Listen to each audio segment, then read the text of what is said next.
सभी दोस्तों का एक बार फिर हार्दिक स्वागत गणित दर्पण चैनल पर। देखिए आज हम पढ़ेंगे वर्गमूल और वर्गमूल निकालने की तीन विधियां हम यहाँ पढ़ने वाले हैं एक एक करके। सबसे पहले हम अभाज्य गुणनखंड विधि से वर्गमूल निकालेंगे, उसके बाद में भाग विधि का इस्तेमाल करेंगे और नेक्स्ट मेथड जो होगा वो है बार बार घटाने की विधि।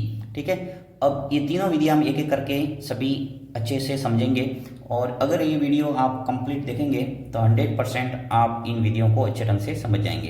तो सबसे पहला जो हमारा मेथड है वो है अभाज्य गुणनखंड विधि। तो यहाँ पे मैंने दो क्वेश्चंस लिए हैं जिसके अंदर एक 2 डिजिट वाला है और एक है 4 डिजिट वाला। अगर आप इस वीडियो को देखेंगे तो चाहे कितने भी डिजिट में आपके क्वेश्चन आए आप इजीली वर्गमूल है वो निकाल पाएंगे। ठीक है, तो यहाँ पे मैं सबसे पहले ले रहा हूँ 36 ताकि आपको अच्छे ढंग से समझ में आ जाए छोटी संख्या से। तो देखिए अभाज्य गुणनखंड विधि के लिए आपको क्या करना है, जो भी आपको संख्या दे रखी है उसको इस ढंग से कॉलम में लगाना है और यहाँ पे लिखेंगे हम 36। ठीक है, अब आपको देखना है कि जो 36 है इसके अंदर किसका भाग जा रहा है, 2 से स्टार्ट करना है। अब 2 का भाग जा रहा है तो ठीक है, नहीं तो किसका देंगे हम 3 का। ठीक है, अब देखो 36 है वो एक सम संख्या है, इवन नंबर है, तो आराम से 2 का भाग है वो जाएगा, यानी 2 से हम इसको डिवाइड करेंगे तो 2 का भाग 36 के अंदर कितनी बार जाएगा, 18 बार। 2 का भाग देने का मतलब क्या होता है, किसी भी संख्या को आधा करना जस्ट। तो 36 का आधा कितना हो गया, 18। ठीक, उसके बाद में वापस आपको लाइन खींच के देखना है कि 18 के अंदर 2 का भाग जा रहा है या नहीं। तो 2 का भाग इसके अंदर भी जाएगा आराम से, 2 का भाग दे दिया 18 में, कितनी बार जाएगा, 9 बार। ठीक है, 18 के आधे कर दिए।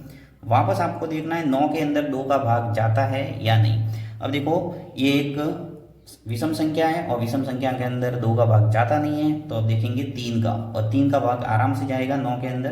तो यहाँ पे मैं 3 से इसको डिवाइड करूंगा, 3 एकम 3, 3 दूनी 6, 3 तिया 9, यानी 3 बार भाग चला जाएगा। वापस देखेंगे, देखिए 3 के अंदर 3 का ही भाग जाएगा, तो यहाँ पे ले लेंगे हम 3 और 3 एकम 3, यानी एक बार भाग चला गया। अंत में आपके एक आने के बाद में आपकी विभाजन प्रक्रिया है वो समाप्त हो जाती है, आपका आंसर है वो निकल के आ जाता है। कैसे, देखिए ये 36 है, इस 36 के आपने अभाज्य गुणनखंड किए, ये 2, 2, 3 और 3, इनको सभी गुणनफल के रूप में लिखूंगा मैं, 2 इंटू 2 और 3 इंटू 3। ठीक है, अब देखो 36 का हमें निकालना है वर्गमूल, तो ये वर्गमूल के अंदर लिखूंगा इसको 36। ये जो सिंबल है वो वर्गमूल का है। अब देखिए आपको क्या करना है, वर्गमूल के अंदर 2 2 के जोड़े बनाने हैं, और इसी प्रकार आपको याद रखना है घनमूल जब निकालते हैं उसके अंदर 3 3 के हम जोड़े बनाते हैं। तो देखिए यहाँ पे 2 इंटू 2 यानी एक जोड़ा हो जाएगा, इसी प्रकार 3 इंटू 3 ये दूसरा जोड़ा हो जाएगा। अब 2 इंटू 2 है, इसमें से एक 2 नीचे आएगा, इसी प्रकार ये 3 इंटू 3 है, इसमें से एक 3 नीचे आएगा, यानी प्रत्येक जोड़े से एक डिजिट है वो नीचे लेना है। अब देखिए 2 इंटू 3 कितना हो गया, 6, यानी हमारा जो आंसर है 36 का जो वर्गमूल है वो कितना आ गया, 6। तो बहुत ही सरल है। इसी प्रकार हम 1024 को भी करते हैं। देखिए यहाँ मैं ले रहा हूँ 1, 0, 2 और 4। ठीक है, इसके हम करते हैं अभाज्य गुणनखंड। अब देखिए 1024 के अंदर वही 2 का भाग जाएगा क्योंकि ये एक सम संख्या है, तो चलिए 2 का भाग दे दिया, कितनी बार जाएगा, 512 बार। राइट, यानी 512 बार आराम से भाग जा रहा है, जस्ट आधा कर दिया। 1024 का आधा कितना होता है, 512।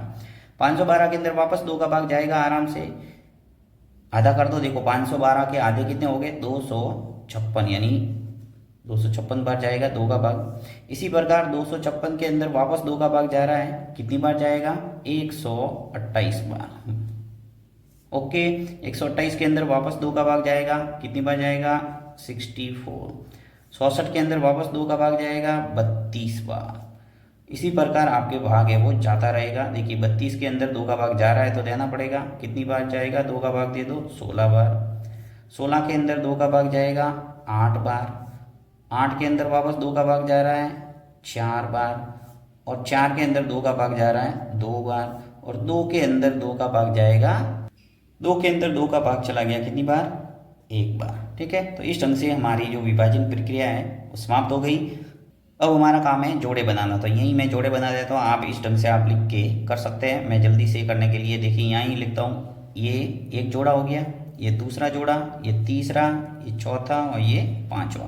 राइट, तो चलिए मैं इसको गुणनफल के रूप में लिख लेता हूँ। देखिए 1000 जो 24 है इसका हमारे वर्गमूल क्या आ जाएगा, 2 इंटू 2 इंटू 2 इंटू 2, 1 2 3 4 और 5 गुणा कर दो, 2 इंटू 2 4, 4 इंटू 2 8, 8 इंटू 2 16 और 16 इंटू 2 32, यानी हमारा जो वर्गमूल है वो निकल के आ गया 32।